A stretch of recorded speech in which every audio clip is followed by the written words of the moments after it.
ഇന്ന് തയ്യാറാക്കുന്നത് ഒരു സ്പെഷ്യൽ പായസമാണ് കേട്ടോ. ഇത് നമുക്ക് എങ്ങനെ വേണമെങ്കിലും സെർവ് ചെയ്യാം.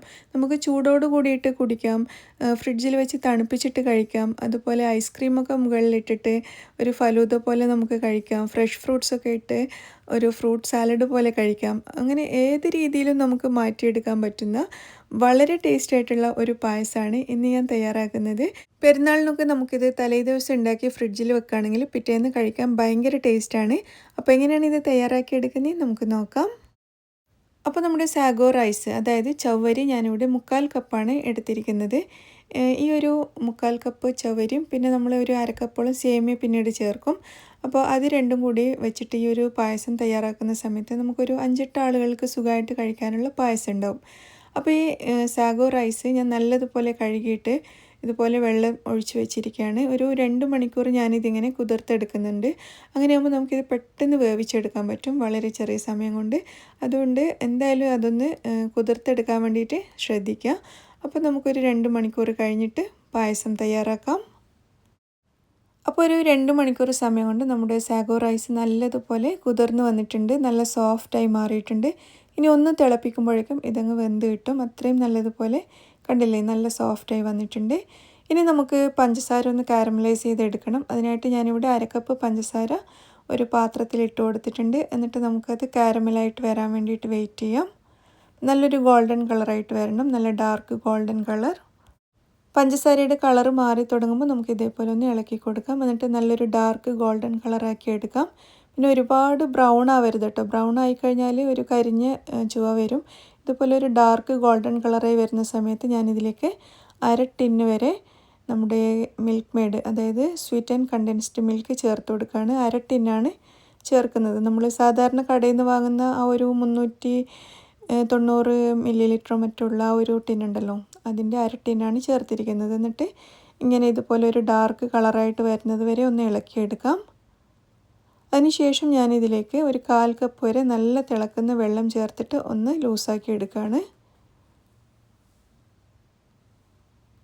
അപ്പോൾ ഒന്ന് ലൂസായി നല്ലതുപോലെ തിളച്ച് വരുന്ന സമയത്ത് ഞാനിതിലേക്ക് 2 കപ്പ് പാലാണ് ചേർക്കുന്നത്. ഞാനിവിടെ പശുവും പാല്, സാധാരണ ഫുൾ ക്രീം മിൽക്കാണ് ചേർത്തിട്ടുള്ളത്. ഇതിന് പകരം നിങ്ങൾക്ക് തേങ്ങാപ്പാൽ വെച്ചിട്ടും ഈ ഒരു പായസം തയ്യാറാക്കിയെടുക്കാം. അപ്പോഴും നല്ല ടേസ്റ്റ് ആയിരിക്കും. അപ്പോൾ ഇതാ പാല് ചേർത്ത് നല്ലതുപോലെ ഒന്ന് തിളച്ച് വരാൻ തുടങ്ങിയിട്ടുണ്ട്. ഈ സമയത്ത് നമ്മൾ കുതിർത്തെടുത്ത സാഗോ റൈസ് ഇതിലേക്ക് ചേർത്ത് കൊടുക്കാം. എന്നിട്ട് നല്ലതുപോലെ മിക്സ് ചെയ്തെടുക്കാം. ഇതിപ്പോൾ നല്ലതുപോലെ തിളക്കുന്നുണ്ട്. ഒരു 10 മിനിറ്റ് നമുക്കിതുപോലെ ഒന്ന് വേവിച്ചെടുക്കാം. അപ്പോഴേക്കും നമ്മുടെ സാഗോ റൈസ് നല്ല പെർഫെക്റ്റായിട്ട് വെന്ത് കിട്ടും. ഒരു 10 മിനിറ്റ് സമയം മാത്രമേ ആവശ്യമുള്ളൂ നമ്മൾ കുതിർത്തെടുത്തതുകൊണ്ട്, അല്ലെങ്കിൽ കുറച്ചധികം സമയം എടുക്കും. അപ്പോൾ ഇത് നല്ലതുപോലെ വെന്ത് തുടങ്ങിയിട്ടുണ്ട്. ഇത് വെന്ത് കഴിയുമ്പോൾ നമുക്ക് മനസ്സിലാവും കേട്ടോ, അതിൻ്റെ ആ ഒരു വെള്ള കളർ മുഴുവനായിട്ട് അങ്ങ് പോയിട്ട് നല്ല ക്ലിയർ ആയിട്ട് വരും. ആ ഒരു സമയത്ത് നമുക്കിതിലേക്ക് 1/2 കപ്പ് സേമിയ ചേർക്കാം. ഞാനിവിടെ വറുത്ത സേമിയാണ് വാങ്ങിയത്, അതുകൊണ്ടാണ് അതിങ്ങനെ ഡയറക്റ്റ് ചേർക്കുന്നത്. വറുക്കാത്ത സേമിയാണെങ്കിൽ നമ്മൾ കുറച്ച് നെയ്യ് ചേർത്ത് വറുത്തിട്ട് വേണം ഇതിലേക്ക് ചേർത്ത് കൊടുക്കാനായിട്ട്. ഇതിപ്പോൾ വറുത്ത സേമിയ ആയതുകൊണ്ട് ഡയറക്റ്റ് ഇതിലേക്ക് ചേർത്തിട്ട് വേവിച്ചെടുക്കുകയാണ്. സേമിയ ചേർത്തിട്ട് വീണ്ടും ഒരു 10 മിനിറ്റ് നമുക്കിത് വേവിച്ചെടുക്കാം. ഇനി നമുക്കിതിലേക്ക് വീണ്ടും 1/2 കപ്പ് പാല് ചേർത്ത് കൊടുക്കാം. ഇത് സേമിയയും നമ്മുടെ സാഗോ ഒക്കെ വെന്ത് വരുമ്പോഴേക്കും ഇത് നല്ല തിക്കായി മാറിയിട്ടുണ്ട്. ആ ഒരു സമയത്ത് പാല് ചേർത്തിട്ട് ഇതുപോലെ ഒന്ന് ലൂസാക്കി എടുക്കണം. പാല് ചേർത്ത് നല്ലതുപോലെ ഒന്ന് മിക്സ് ചെയ്തെടുത്തിട്ടുണ്ട്. എന്നിട്ട് ഒന്ന് തിളച്ച് വരുന്ന സമയത്ത് നമുക്കിത് അടുപ്പത്തുനിന്ന് മാറ്റാം. അപ്പോൾ നമ്മുടെ പായസം ഇത് അടുപ്പത്തുനിന്ന് മാറ്റിയിട്ടുണ്ട്. നമുക്ക് ഇതുപോലെ കുടിക്കാൻ തന്നെ നല്ല ടേസ്റ്റാണ്. എന്നാലും ഞാനിതിൽ കുറച്ച് നട്ട്സൊക്കെ ഒന്ന് വറുത്തിടുന്നുണ്ട്.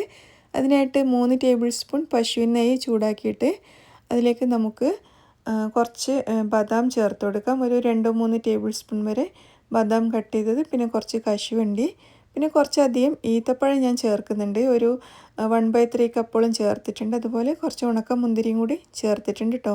ഈത്തപ്പഴം ചേർത്ത് കഴിഞ്ഞാൽ നല്ല ടേസ്റ്റാണ് ഈ ഒരു പായസത്തിന്. അപ്പോൾ നിങ്ങൾക്ക് ഇഷ്ടമാണെങ്കിൽ ചേർത്താൽ മതി, ഇല്ലെങ്കിൽ ഒഴിവാക്കാം. അപ്പോൾ ഇതെല്ലാം കൂടി ഒന്ന് കളറ് മാറി തുടങ്ങുന്ന സമയത്ത് നമുക്കിതിലേക്ക് കുറച്ച് ഏലക്കായ് പൊടിയും കൂടി ചേർക്കാം. ഏലക്കായ് പൊടിയും ഓപ്ഷനിലാണ് കേട്ടോ, നിങ്ങൾക്ക് ആ ഫ്ലേവർ ഇഷ്ടമാണെങ്കിൽ ചേർത്താൽ മതി. അപ്പോൾ ഏലക്കായ് പൊടിയും കൂടി ചേർത്ത് ഒന്നുകൂടി നന്നായിട്ടൊന്ന് ഇളക്കിയെടുക്കാം. അപ്പോൾ നട്ട്സിൻ്റെയൊക്കെ കളറ് മാറി വന്നിട്ടുണ്ട്. ആ സമയത്ത് നമുക്കിതിൽ പായസത്തിലേക്ക് ചേർത്ത് കൊടുക്കാം. എന്നിട്ട് നല്ലതുപോലെ മിക്സ് ചെയ്തെടുക്കാം. അപ്പോൾ ഈ പായസത്തിൽ ആപ്പിള്, ചില ആളുകൾ പൈനാപ്പിൾ ഒക്കെ ചേർത്തിട്ട് കഴിക്കാറുണ്ട് കേട്ടോ. അതൊക്കെ നല്ല ടേസ്റ്റ് തന്നെയാണ്. അപ്പോൾ ഇതാ നമ്മുടെ പായസം റെഡി ആയിട്ടുണ്ട്. നട്ട്സൊക്കെ ചേർത്ത് മിക്സ് ചെയ്തതിന് ശേഷം ഞാനിതൊരു ബൗളിലേക്ക് വിളമ്പാണ്.